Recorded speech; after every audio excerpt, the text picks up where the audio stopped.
سورہ کہف کا نام تو سنا ہے نا، حدیث میں اس کی بڑی فضیلت بھی ہے۔ ایک کام آپ لوگ ضرور کریں کہ دیکھو جو حافظ قرآن نہیں ہے نا، وہ کچھ متعین صورتیں ضرور یاد کریں قرآن مجید کی۔ ٹھیک ہے، پورا قرآن حفظ نہیں ہوتا، کچھ متعین صورتیں ہیں، جیسے سورہ یاسین ہے، سورہ ملک ہے، سورہ ملک کی تو بڑی فضیلت ہے۔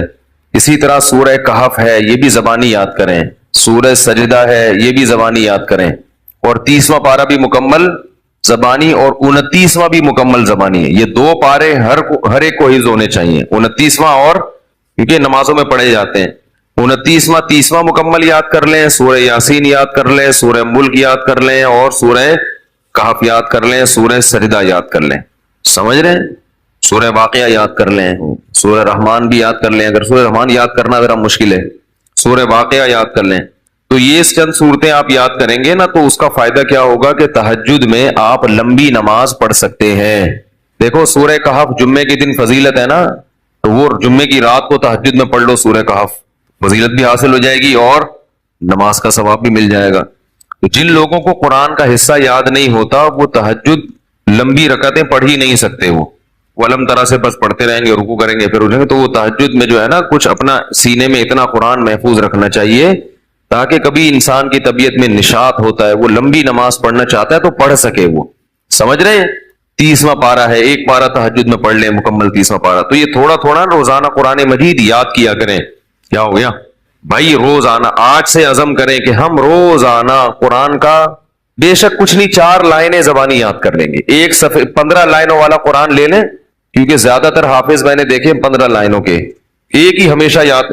جب بھی قرآن حفظ کرنا ہے نا، تو ایک ہی جیسے قرآن سے حفظ کرنا ہے، ورنہ بہت کنفیوز ہو جائیں گے۔ بھائی قرآن جو چھپتے ہیں نا، ان میں کچھ 15 لائنوں والے ہوتے ہیں، کچھ 16 لائنوں والے ہوتے ہیں۔ کوئی سورت 15 لائنوں سے یاد کر لی، کوئی 16 سے، بہت کنفیوز ہو جائیں گے۔ پوری زندگی ایک جیسے قرآن سے ہی پھر پڑھا جاتا ہے۔ تو آج سے یہ ہمت کر لیں، جتنے لوگ فیس بک پہ بھی سن رہے ہیں، نیٹ پہ بھی سنیں گے، آپ لوگ بھی جو موجود ہیں، روزانہ قرآن کی 3-4 لائنیں زبانی یاد کرنی ہے، ان متعین صورتوں کی 3-4 زیادہ بوجھ نہ ڈالیں اپنے اوپر، ورنہ مایوسی ہو جاتی ہے۔ تو اس میں بڑی برکت ہوگی، 1-2 سال میں بہت ساری صورتیں یاد ہو چکی ہوں گی۔ میں نے جو قرآن مجید حفظ کیا ہے نا، تو میرا حفظ کرنے کا شروع میں ارادہ نہیں تھا، میرے پاس ٹائم ہی نہیں تھا۔ اللہ تعالیٰ میرے بڑے بھائی کو جزائے خیر دیں، وہ حافظ قرآن ہے، ہم نے کسی الگ سے قاری سے نہیں پڑھا، اپنے بڑے بھائی سے ہی پڑھا ہے۔ تو وہ ہمیں روزانہ سب بہن بھائیوں کو لے کے صبح بیٹھ جاتے تھے فجر کے بعد، اور ہمیں انہوں نے پڑھانا، قاعدہ تو میرے والد صاحب نے پڑھا دیا تھا، نورانی قاعدہ، اور کچھ دعائیں یاد کرا لی، باقی بڑے بھائی نے پھر قرآن پڑھانا شروع کیا۔ تو جب میرا قرآن ختم ہوا تو انہوں نے کہا کہ اب کچھ صورتیں یاد کر لو، تو مجھے سورہ کہف یاد کرا دی تھوڑی۔ صبح دے بیٹھتے تھے 15 منٹ 20 منٹ آدھا گھنٹہ روزانہ، باقی پھر اسکول جانا ہے، باقی کام ہوتا، بس روزانہ اتنی دیر بٹھاتے تھے۔ تو وہ روز تھوڑی تھوڑی صورتیں یاد کر کے بہت ساری صورتیں یاد ہو گئیں، تو پھر مجھے حفظ کرنے کا شوق پیدا ہو گیا کہ یار جب اتنی ہو گئی تو پورا یاد کرو قرآن۔ تو میں نے بہت تھوڑے سے عرصے میں طلب علمی کے دوران الحمدللہ حفظ مکمل کیا ہے، پڑھائی کے دوران۔ تو ایک دفعہ ذوق پیدا ہو جائے گا نا، تو پھر خود مزہ آئے گا، خود لطف آئے گا اس میں۔ تو سورہ کہف بھی مشہور سورت ہے جو پڑھی جاتی ہے۔ نبی صلی اللہ علیہ وسلم نے فرمایا جو سورہ کہف کی جمعے کو تلاوت کرے گا، جمعے کی رات کو بھی کر سکتے ہیں تلاوت، ایک روایت میں جمعے کی رات کا بھی تذکرہ ہے، تو آپ نے فرمایا کہ وہ دجال کے فتنے سے محفوظ رہے گا۔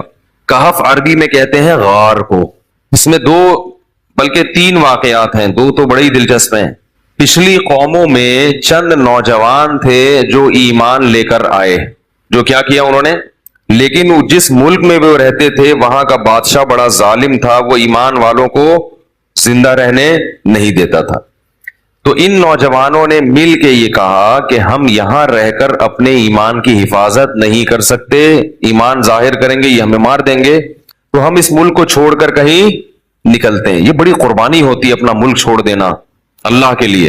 ہمیں چھوڑنے کی ضرورت اس لیے نہیں ہے کہ ہم چھوڑ کے جائیں گے کہاں، یہ بڑا مسئلہ ہے نا۔ تو ہم یہیں رہ کے دین پر عمل کریں، اور الحمدللہ اللہ کا شکر ہے اتنا ہے کہ جو کرنا چاہے تو عمل کر سکتا ہے۔ تو انہوں نے کہا کہ اب ہم کیا کرتے ہیں، یہاں سے نکلتے ہیں۔ اب اللہ نے دیکھو ان کے ساتھ کیسی رحمت کا معاملہ کیا۔ اصل میں یہود و نصارہ اس واقعے کو جانتے تھے، تو وہ نبی کی نبوت کا امتحان لے کے لیے انہوں نے نبی سے یہ واقعہ پوچھا کہ اصحاب کہف کا کیا واقعہ ہے، یہود و نصارہ تو جانتے تھے، ان کی آسمانی کتابوں میں بھی تھا، تاریخ سے بھی نقل ہوتا چلا آ رہا تھا نا، بڑا دلچسپ واقعہ تھا. تو یہ چیزیں تو پھر سینہ بسینہ نقل ہوتی ہیں. لیکن یہ واقعات مشہور تھے مدینہ میں جہاں یہود و نصارہ رہتے تھے. اہل مکہ کو ان چیزوں کا علم نہیں تھا. تو انہوں نے نبی کا امتحان لینے کے لیے پوچھا کہ اصحاب کہف کا کیا واقعہ ہے. تو اس پر اللہ تعالیٰ نے سورہ کہف نازل کی اور بتایا انہم فتیۃ آمنوا بربہم، چند نوجوان تھے جو اپنے رب پر ایمان لائے. اکثر توبہ کی توفیق جوانی میں ملتی ہے، چاہے گناہوں سے توبہ کرنی ہو یا کفر سے توبہ کرنی ہو. میں نے بوڑھوں کو بہت کم دیکھا اسلام قبول کرتے ہوئے، بلکہ دیکھا ہی نہیں.